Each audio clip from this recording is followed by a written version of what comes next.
तो 1947 में 21 लाख लोग मरे थे। वो कौन थे भाई? हमारे ही पूर्वज थे ना। तब हमें ये मुल्क मिला। हम इसको 70 साल में संभाल के नहीं रख पाए, क्योंकि लालची नेताओं ने अपने स्वार्थ के लिए, वोट बैंक की राजनीति के लिए इस देश को दोबारा से वहीं पहुंचा दिया। अब बहुत सारे आप लोगों को पूरे देश में जहां जहां जाता हूं, लोग मुझसे कभी कभी तो ऐसे सवाल करते हैं जैसे मोदी ने मुझे अपॉइंट किया है। आप मोदी से ऐसा क्यों नहीं कहते, वो ऐसा क्यों नहीं कर रहे? भाई मेरा कोई मोदी से मतलब नहीं है, वो जो कर रहा है वो कर रहा है। लेकिन जितने लोग सवाल पूछते हैं वो कभी ये नहीं सोचते भाई कि आप किराए का मकान भी बदलते हैं भाई साहब, तो कई महीनों लग जाते हैं सेटल करने में। यहां तो ऐसे ऐसे कानून हैं, ऐसी ऐसी व्यवस्थाएं हैं कि अभी 50 साल चाहिए आपको, तब जाकर के आप कुछ कर पाएंगे। अंतर्राष्ट्रीय ताकतें उसमें इन्वॉल्व हैं, आपके लोग इन्वॉल्व हैं उसके अंदर, उनके तार मजबूत हैं। ये हुर्रियत कॉन्फ्रेंस के बारे में आप लोग नहीं जानते, हुर्रियत कॉन्फ्रेंस किसने बनाई है और किसकी वजह से ये हुर्रियत कॉन्फ्रेंस जिंदा है। ये अमेरिका के फॉरेन सेक्रेटरी और पाकिस्तान के फॉरेन सेक्रेटरी रियाज खोकर का मिला जुला एजेंडा था, जो 1993 में ये बनी थी। और इनको कहा गया है कि आप कुछ भी करिए, इनको मत छेड़िएगा, ये हमारे लोग हैं। उनको मजबूत किया गया, इसलिए 100 करोड़ का बजट था।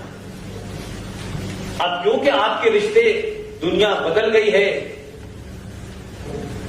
तो अमेरिका में भी बदलाव आ गया। तो ये पहले आए, ट्रंप बाद में आया। अब क्योंकि वो सारी चीजें बदल रही हैं, तो उन्होंने कहा पहले वहां साथ लेता हूं मैं कि भाई हम इनको निपटाने जाते हैं, तो आप इनके फ्यूनरल के लिए रोइएगा मत। उसकी तैयारी कर रही है। तो मोदी को हटाओ, मोदी देश के लिए खतरा है, मोदी देश तोड़ने वाला है। तो ये सारे नैरेटिव इसलिए क्रिएट हो रहे हैं कि अगर ये रह गया तो हुर्रियत अपने विदाई की तरफ चल देगी। तो बहुत सारे काम ऐसे हैं जो नहीं हुए, लेकिन एक काम बहुत अच्छा हुआ कि 2014 के बाद ये देश मुझ जैसे RSN, DD बख्शी, सुशील पंडित को जगह जगह बुला के ये समझना चाहता है कि आखिर देश में क्या ठीक हो गया है। इसलिए देश यही था, लोग यही थे, इस जगह का नाम यही था, लेकिन नहीं तो यहां नहीं था। इसलिए मैं कह रहा हूं कि आप समझिए कि एक उस वक्त तो अंग्रेज के पूरे देश पर राज था उनका भाई, तब हम उनके गुलाम थे, तो भी समझ में आता है। आज तो एक महीना और आपके शहर का मुनीम, आपके शहर का मुनीम और एक महिला इस देश में एक ऐसी चीज को तय करते हैं जिसमें मुझे बड़ा दुख होता है। आधुनिक भारत में, भारत की राजनीति में जिस आदमी को चाणक्य कहा जाता है, जो 12 भाषाओं को जानता है, विद्वान आदमी था, इस मुंशी ने, ये जो मुनीम है आपका और उस इटालियन माफिया ने मिलकर ये तय किया कि इस आदमी को दिल्ली में दफन करने की जगह नहीं दी जाएगी। और जहां भेजा गया, मैं आपसे कोई ऐसी बात नहीं कह रहा कि जो आपको लगे कि उस आदमी की अस्थियों को पूरी नहीं जली थी, कुत्ते खा रहे थे, कुत्ते खा रहे थे। पूरे खानदान के साथ ये किया कि कोई अमेरिका भाग के छुप गया, कोई कहीं चला गया, पूरा खानदान के दर हो गया। उस आदमी को मैं आज भी कहता हूं कि वो आदमी बोलता कम था, लेकिन जो करता था वो इतनी गहराई से करता था कि दर्द बहुत दूर तक होता था। उसका नाम था पीवी नरसिम्हा राव। उसको नहीं, इस दिल्ली में एक इटालियन माफिया ने और आपके शहर के मुनीम ने तय कर लिया कि इसको दिल्ली में जगह दी गई है। आप किससे डरे हुए हैं भाई? एक पूरी कांग्रेस जिसमें हमारे बाप दादे सब लड़े थे भाई, उसको किस तरीके से उस कांग्रेस पार्टी को एक माफिया डॉन में बदल करके जितने भी कांग्रेसी थे सबको पैदल कर दिया। ऐसे ही नहीं था कि जयललिता के पास रात में टेलीफोन पहुंचता है और जयललिता आपके गांची पट के चीफ को रातों रात बलात्कार में गिरफ्तार करती है। इसको ऐसे मत समझिए कि आपके देश में हिंदू टेरर के लिए 2-4 भगवादारी बहुत थे, लेकिन एक कैलिब्रेटेड अंदाज में, इर्रेस्पेक्टिव ऑफ बीजेपी और कांग्रेस और समाजवादी पार्टी, इस देश की 90% जनता का आज भी हिंदुस्तान के आर्मी के ऊपर बड़ा भरोसा है। उसकी इज्जत, उसकी आबरू को लेकर के भारत के लोगों में कोई दो राय नहीं है। आपने उस इंस्टीट्यूशन के ऊपर हमला किया और पूरे देश में यह छवि बनाई कि भारत की आर्मी भी हिंदू आतंकवाद में साबित होती है। और आपने कर्नल पुरोहित को कैसे फंसाया ताकि देश के लोग आर्मी से उनका यकीन हट जाए।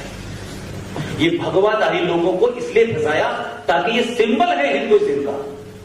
इसलिए जयललिता से रात में कहकर के आपने मठ के जो चीफ थे उनको फंसाया, बलात्कार का आरोप लगा करके। और उसी तमिलनाडु से सबसे ज्यादा एंटी की मूर्तियां जो चोरी हुई हैं, जो भेजी गई हैं यहां से, वो सबको पता है कहां गई और किसने भेजी। इसलिए हर कांग्रेसी को बाहर। कौन है अब कांग्रेसी? राजीव शुक्ला, राज बब्बर, ये फिक्सर हैं। ऐसे लोगों को रखा और ओरिजिनल कांग्रेस को समाप्त कर दिया। और वो महिला एक super power, super constitutional body बनाती है मनमोहन के ऊपर, उसको कहते हैं नेशनल एडवाइजरी काउंसिल।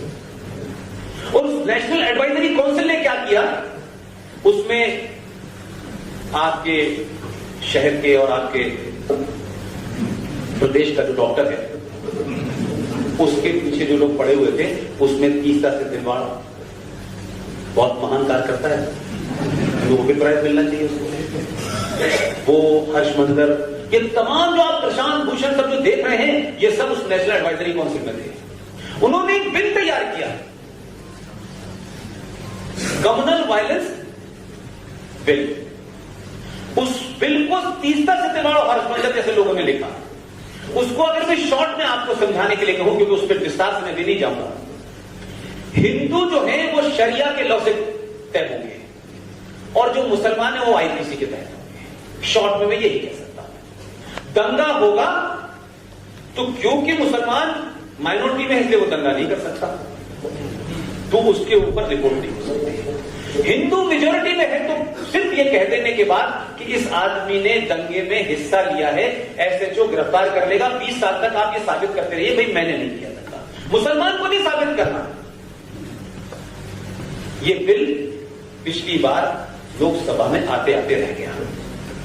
मजे की बात यह है कि आपके अलर्ट होने के कारण आपने जो समझदारी दिखाई और उसके बाद में पूरे देश में जो माहौल बना हुआ है, इस बार के मैनिफेस्टो से वो गायब हो गया। ये डर है। उनको पता था कि गलती से अगर इसे लिख दिया तो 13वीं हमारी 23 तारीख से पहले लिख जाएगी।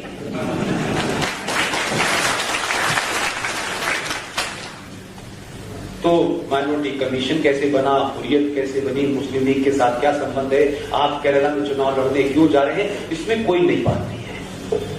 आखिरी बात, आप सब लोग बड़े, गुजरात के लोग बड़े शरीफ लोग माने जाते हैं भी, ऐसी बात नहीं। और बड़े आप लोग व्यापारी लोग हैं, अपने काम धाम में ज्यादा रहते हैं, बहुत ज्यादा पॉलिटिक्स यहां नहीं जितना यूपी बिहार है। मैं हर बार अपने भाषण में विनती करता हूं किसी कारण से कि आप जिस जबान में चाहते हैं उस जबान में कुरान मजीद मौजूद है, और अगर किसी को न मिल रहा हो तो मुझे बता दीजिएगा। आप कुरान शरीफ पढ़ डालिए और समझिए किताब क्या है। आखिर पूरी दुनिया में जो 57 देश हैं जहां बीजेपी और आरएसएस की कोई ब्रांच नहीं है, वहां पर कत्लो गारत क्यों हो रही है? ईरान में, इराक में, सीरिया में, लीबिया में, उत्तर, यहां तो भाई चलिए आरएसएस वाले वो करते हैं दंगा, यहां तो भगवा आतंकवाद है, लेकिन उन 57 देशों में डिस्टर्बेंस क्यों है?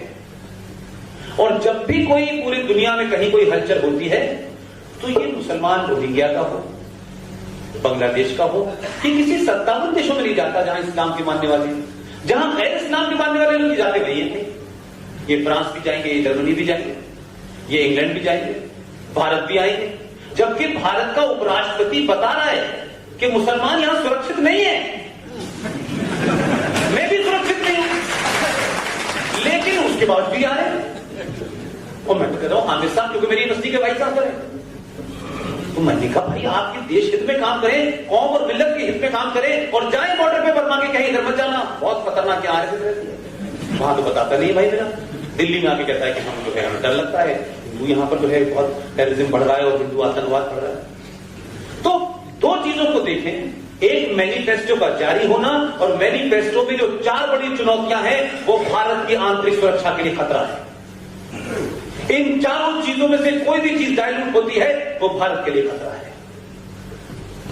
आप असाइलम के कानून को सिर्फ इसलिए बनाना चाहते हैं कि आपने जम्मू कश्मीर में जहां आर्टिकल 35A का सहारा लेकर के 7.5 लाख लोगों को आपने हिंदुओं को नागरिकता नहीं दी, लेकिन उसी जम्मू कश्मीर में जम्मू के अंदर 98,000 रोहिंग्या मुसलमान बस गया पिछले 5-7 साल में। उनके पास आधार दिए, राशन कार्ड दिए, बिजली का बिल है।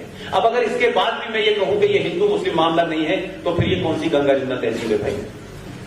जो वहां के ओरिजिनल बाशिंदे थे उस कश्मीर के जो पाकिस्तान के पास है, उनको आपने नागरिकता नहीं दी क्योंकि वो हिंदू थे, क्योंकि आर्टिकल 35A था।